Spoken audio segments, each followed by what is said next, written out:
warahmatullahi wabarakatuh. Perkenalkan, nama saya Rati Andiani, NIM 17042078, jurusan Ilmu Administrasi Negara, Universitas Negeri Padang.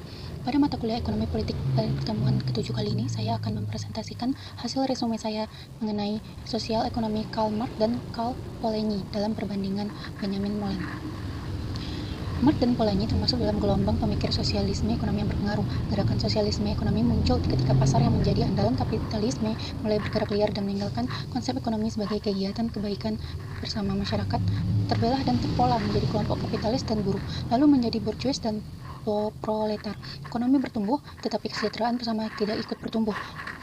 Pada dasarnya, ekonomi adalah bagian dari tindakan manusia untuk mencapai kesejahteraan bersama. Karena itu, ekonomi masuk dalam bagian perilaku manusia yang diatur dalam etika dan filsafat moral. Dengan kata lain, konsep dasar ekonomi sesungguhnya merupakan sarana untuk mencapai kesejahteraan bersama.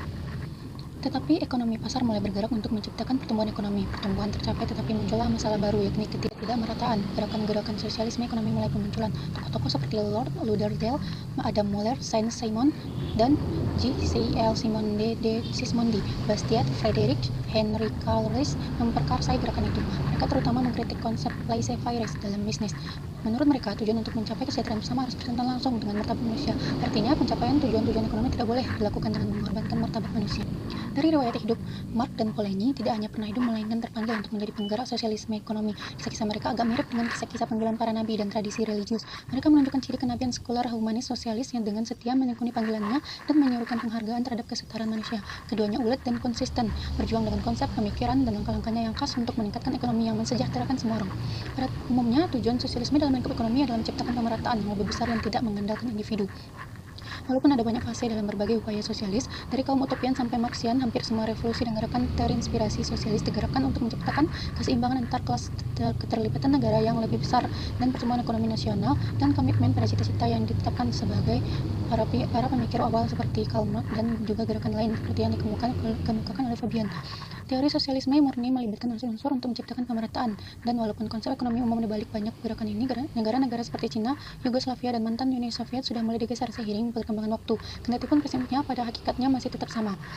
Isu terkemuka dalam studi-studi tentang sosialisme ekonomi Marxian menyangkut juga teori nilai tenaga kerja yang menegaskan bahwa nilai sebuah produk atau layanan tidak diasosiasikan dengan biaya melainkan dengan jumlah kerja yang dihabiskan untuk produksi. Sistem kapitalis nilai apapun yang ditambahkan pada produk atau layanan tidak dikembalikan kepada pekerja melainkan masuk ke kantong kapitalis yang memiliki sarana produksi.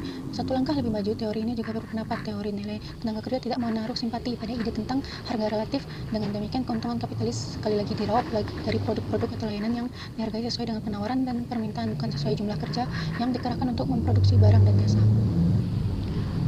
Konsep sosialisme ekonomi harus dilihat bukan sebagai satu konsep ideologis murni yang punya tujuan sendiri, melainkan satu gerakan etis yang menginginkan agar ekonomi menjadi alat untuk kesejahteraan dan kebaikan bersama. Dalam lingkup ini juga Polanyi bergerak dengan konsepnya tentang ekonomi yang embedded.